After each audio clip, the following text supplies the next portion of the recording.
بان لي هاد الفيديو قلت ضروري نشاركو معكم. هاد البنت اللي على اليسار عندها 19 عام والبنت اللي على اليمين عندها 25 عام. هادو جوج خواتات عندهم واحد المرض سميتو لاكيتوس اكسا. هو واحد المرض نادر كيقيس الوجه، يعني كيهبط الجلود ديال الوجه، كتبان بحال عندها 50 عام ولا 60 عام. عاد كيدير الامراض، كيدير شي اعراض في الكبده، في القلب، بزاف. يعني واحد المرض خطير خطير بزاف. كيصيبغي فئة قليلة، يعني قالت لك كاين شي 400 عائلة اللي في العالم كامل عندهم هذا المشكل هذا.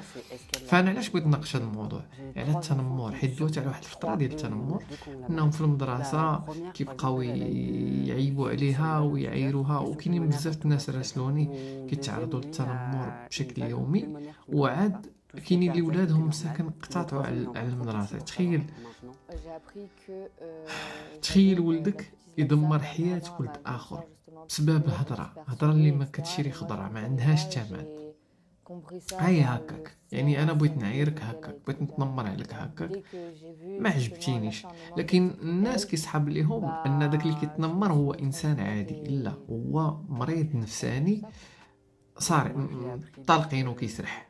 طالقينو والديه، كتلقى تا والديه مرض نفساني، راه ماشي غير الطفل، كيكون داكشي متوارث دايز في الدم.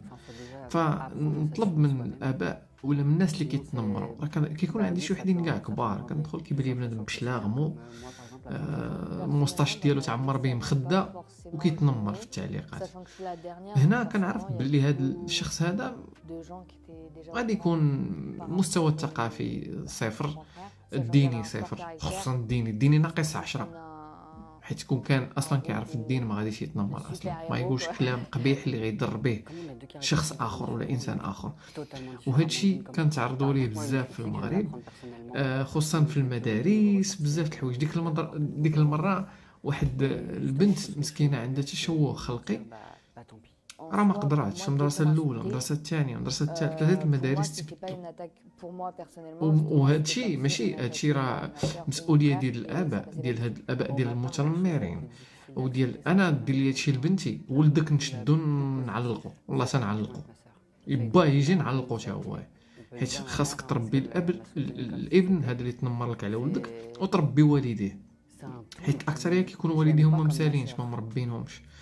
فنبغي هادشي يزيد يوعي الناس بزاف، لان كاينين البنات اللي فيهم البراس، كاين البنات اللي عندهم مشاكل صحيه وكيبقاو يتنمروا عليهم، واللي كدير نظاظر كيبقاو يعايروا فيها. فنبغيو هادشي يقل، والعقوبات تولي نيت قاصحه باش الناس ترد البال. عقوبه وفيها غرامه.